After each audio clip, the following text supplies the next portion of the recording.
नमस्कार, मी धनश्री रेवडेकर. पाहूया शिवसत्ताच्या दिवसभरातल्या काही ठळक घडामोडी. 140 करोड भारतीयांच्या हृदयाचे ठोके सतत वाढवणारी आयसीसी चॅम्पियन्स ट्रॉफी 2025 या क्रिकेट स्पर्धेचा कालचा अंतिम सामना अखेर 4 गडी राखून टीम इंडियाने जिंकला आणि तब्बल 25 वर्षांनी मागील पराभवाचे उपटे काढत किवी संघाला धूळ चालली. या दैदिप्यमान रोमहर्षक सामन्यात टीम इंडियाने रोहित शर्माच्या नेतृत्वात दोनदा आणि एकूण 4 वेळा आयसीसी चॅम्पियन्स ट्रॉफी जिंकण्याचा इतिहास रचत आपल्या उत्कृष्ट अष्टपैलू सांघिक खेळाचे परत एकदा उदाहरण देत क्रिकेटमधील आपली अजिंक्य मक्तेदारी सिद्ध केली आहे. या विजयाने भारतभर फटाक्यांच्या आतषबाजीत दिवाळी साजरी केली आहे. कालच्या या रोमहर्षक विजयाने क्रिकेट जगतात आपले निर्विवाद वर्चस्व प्रस्थापित केले आहे. या विजयी टीम इंडिया संघाचे शिवसत्ता टाइम्स वृत्तवाहिनीच्या समस्त वृत्तांकडून मनस्वी अभिनंदन.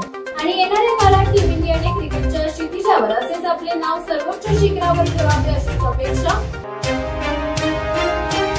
रवींद्र दांगेकर हे पुण्यातील काँग्रेसचे महत्त्वाचे नेते आहेत. काही दिवसांपूर्वीच त्यांनी एकनाथ शिंदे यांची भेट घेतली होती. तेव्हापासूनच ते शिवसेनेत प्रवेश करणार असल्याची चर्चा सुरू झाली होती. अखेर हे वृत्त खरं होताना दिसते. दांगेकर हे लवकरच शिवसेना शिंदे गटात प्रवेश करणार असून काँग्रेस सोडताना दुःख होत आहे अशी प्रतिक्रिया त्यांनी माध्यमांशी बोलताना दिली आहे. दांगेकर हे पक्षाला रामराम करून शिवसेनेत पक्षप्रवेश करणार असल्याने काँग्रेसला मोठा धक्का आहे. गेल्या वर्षी दांगेकरांनी लोकसभा निवडणूकही लढवली होती, मात्र त्यावेळी त्यांचा पराभव झालाय. अलिबाग तालुक्यातील पावले खिंडीत लघुशंकेसाठी थांबलेल्या एका दुचाकी स्वाराचा कठड्यावरून तोल जाऊन तो दरीत कोसळल्याची घटना रविवार दिनांक 9 मार्च रोजी सायंकाळी घडली. दरीत कोसळलेल्या त्या दुचाकी स्वाराला वाहतूक पोलिसांनी अथक प्रयत्न करून बाहेर काढले. दुचाकी स्वार दरीत कोसळल्याने त्याला गंभीर जखमा झाल्या. जखमी झालेल्या दुचाकी स्वाराला पोलिसांनी उपचारासाठी कार्ले किल्ला परिसरातील प्रयास रुग्णालयात उपचारासाठी दाखल केले. दरीत कोसळलेला हा दुचाकी चालक मद्यसेवन केल्याने त्याचा लघुशंका करताना तोल गेल्याची चर्चा घटनास्थळी ऐकायला मिळाली. कुंभमेळा संपला असला तरी राज ठाकरेंच्या विधानाने नव्या राजकीय वादाचा कुंभ सुरू झालेला आहे. कुंभमेळ्यामधून आणलेल्या गंगाजलावर बोलताना राज ठाकरेंनी गंगेच्या प्रदूषणावर टीका केली आहे. त्यावरूनच शिवसेनेच्या नेत्यांनी आक्रमक उत्तर दिली आहेत. पण राज ठाकरेंवर बोलताना भाजप नेत्यांच्या टीकेत मात्र थोडासा संयम देखील दिसलेला आहे. गंगेतल्या प्रदूषणाबद्दल आसून ओढत राज ठाकरेंनी नाव न घेता भाजपच्या गंगा स्वच्छतेच्या मोहिमेवरच सवाल केले. प्रदूषणामुळे अरेहाड असे म्हणत त्यांनी बाळा मानगावकरांनी आणलेलं गंगाजल प्राशन करण्यासही नकार दिलाय. त्यांच्या विधानावरून संयम शब्दात होईना पण भाजप नेत्यांनी निश्चित केलंय. राज कपूर आणि राम तेरी गंगा मैली सिनेमाचं उदाहरण देत राज ठाकरेंनी लोकांना श्रद्धा आणि अंधश्रद्धा यातून बाहेर येण्याचंही आवाहन केलंय. राज कपूरांनी चित्रपट पण काढला. लोकांना वाटली झाली गंगा साफ, त्याच्यातच वेगळीच गंगा. लोक म्हणाले अशीच गंगा साफ असेल तर आम्ही पण अंघोळ करायला तयार आहोत. अजून पण गंगा काही साफ व्हायला तयार नाहीये. या सगळ्या श्रद्धा अंधश्रद्धेतून बाहेर या, जरा सगळ्यातलं डोकं हलवा नीट, असं राज ठाकरे यांनी सांगितलं. मुंबई गोवा महामार्गावरील चौपदरीकरणाचे काम 14 वर्षापासून रखडले असून दरवर्षी सरकार तारीख पे तारीख देत आहे. सरकारच्या या पापामुळे महामार्गावर मागील 14 वर्षात झालेल्या 5000 अपघातात 1000हून अधिक प्रवाशांचा बळी गेलाय. मात्र त्यानंतरही मुर्दाड यंत्रणेला जाग येत नसल्याने चाकरमानी 13 मार्च रोजी महामार्गावर शिमगा करणार आहे. 13 मार्च रोजी मुंबई गोवा महामार्ग जन आक्रोश समितीच्या माध्यमातून महामार्गावरील मानगाव बस स्थानक येथे शिमगा उत्सव साजरा करण्यात येणार आहे. यावेळी रखडलेल्या मुंबई गोवा महामार्गाचे काम लवकरच पूर्णत्वास येऊ असे गाराने मानले जाणार आहे. पेठच्या गणेश मूर्ती व्यवसायात हजारो हात रक्तात. मूर्तिकलेची ही बाजारपेठ व स्थानिकांचा रोजगार बुडणार नाही याची दक्षता घेऊन सरकार या प्रश्नावर गंभीरपणे विचार करीत आहे.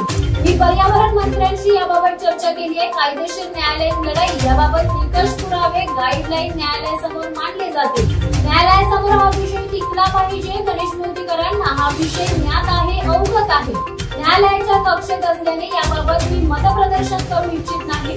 पण गणेश मूर्तीकरांचे म्हणजेच बाजू व तज्ञांची मते जाणून घेऊन न्यायालयात बाजू मांडण्यासाठी गणेश मूर्तीकारांच्या पाठीशी सरकार या गाईडलाईनच्या अनुषंगाने प्रयत्नशील राहील, असे राज्याचे माहिती तंत्रज्ञान दूरसंचार मंत्री, रायगडचे संपर्क मंत्री आशिष शेलार यांनी पेण येथे आमदार रविशेठ पाटील यांच्या वैकुंठ निवासस्थानी झालेल्या पत्रकार परिषदेत गणेश मूर्तीकार संघटनेच्या पदाधिकाऱ्यांसोबत पत्रकारांशी संवाद साधला।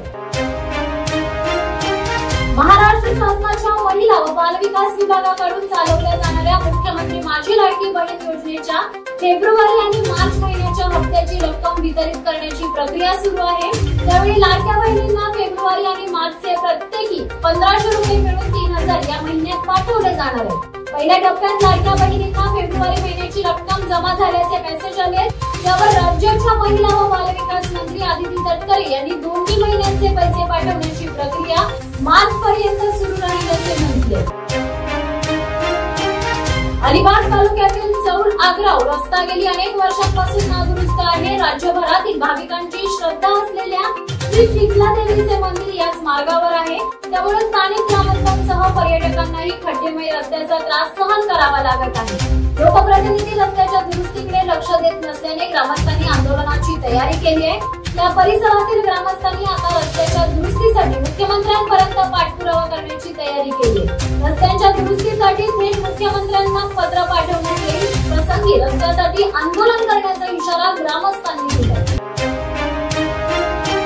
मनसेचे 19वे वर्धापन दिन व जागतिक महिला दिन याचे औचित्य साधून महाराष्ट्र नवनिर्माण सेना व सत्ययोग बहुउद्देशीय सामाजिक संस्था यांच्या विद्यमाने उरण तालुक्यातील पोपटा गावात सालाबादप्रमाणे याही वर्षी मनसे कबड्डी चषक 2025 या रायगड जिल्हा कबड्डी स्पर्धेचे आयोजन करण्यात आले होते। या स्पर्धेचा उद्घाटन सोहळा मान्यवरांच्या हस्ते मोठ्या उत्साहात पार पडला। या कबड्डी स्पर्धेसाठी मनसेचे नेते राज ठाकरे, अमित ठाकरे यांनी शुभेच्छा दिल्या। अशा कबड्डी स्पर्धेचा थरार पाहण्यासाठी नागरिकांनी विशेष करून तरुणाईंनी गर्दी केली होती। यावेळी कबड्डी स्पर्धेत सहभाग घेणाऱ्या विद्यार्थी मुलींचा विशेष सन्मान स्पर्धेचे आयोजक ऍडव्होकेट सत्यवान भगत यांच्या माध्यमातून करण्यात आले। मराठी मालिका विश्वातील आघाडीच्या अभिनेत्यांपैकी एक म्हणजे शशांक केतकर। पुन्हा एकदा त्याला रंगभूमीवर पाहण्यासाठी रसिक आतुर झाले। गोष्ट तशी गमतीची या अवैध दादरकर लिखित नाटकात लीना भागवत व मंदार कदम यांच्यासोबत प्रमुख भूमिकेत शशांक दिसला होता।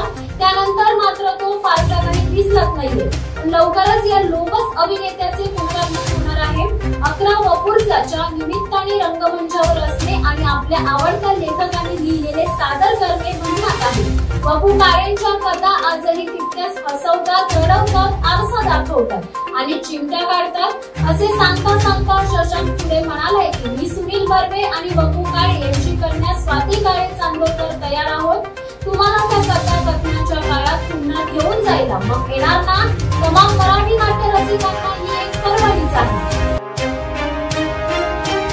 मनपाच्या मलनिस्सारण खोदकामाच्या दरम्यान नालासोपारा पूर्व येथे विमानतळ हॉटेल जवळील दुर्दैवी घटना घडली आहे। येथील मलनिस्सारण वाहिनीचे खोदकाम मनपातर्फे सुरू करण्यात आले। शनिवारी दुपारी 12:30 वाजण्याच्या सुमारास पालिकेच्या या मलनिस्सारण वाहिनीचे खोदकाम करताना मेधा हासला वय वर्ष 48 या मजुराचा मृत्यू झालाय। हे खोदकाम सुरू असताना मातीचा ढिगारा या मजुराच्या अंगावरच कोसळले। ढिगाऱ्याखाली दबला गेल्याने सदर कामगाराचा मृत्यू झाल्याची बातमी देखील समोर आली। या होत्या दिवसभरातल्या ठळक घडामोडी। अशाच ताज्या घडामोडी पाहण्यासाठी शिवसत्ता टाइम्सला सबस्क्राइब करा। तुर्तास धन्यवाद। दे धडक बेधडक वृत्त देणाऱ्या आपल्या शिवसत्ता टाइम्स न्यूज चॅनलला लाल बटन दाबून सबस्क्राइब करा आणि बेल आयकॉनला क्लिक करायला विसरू नका।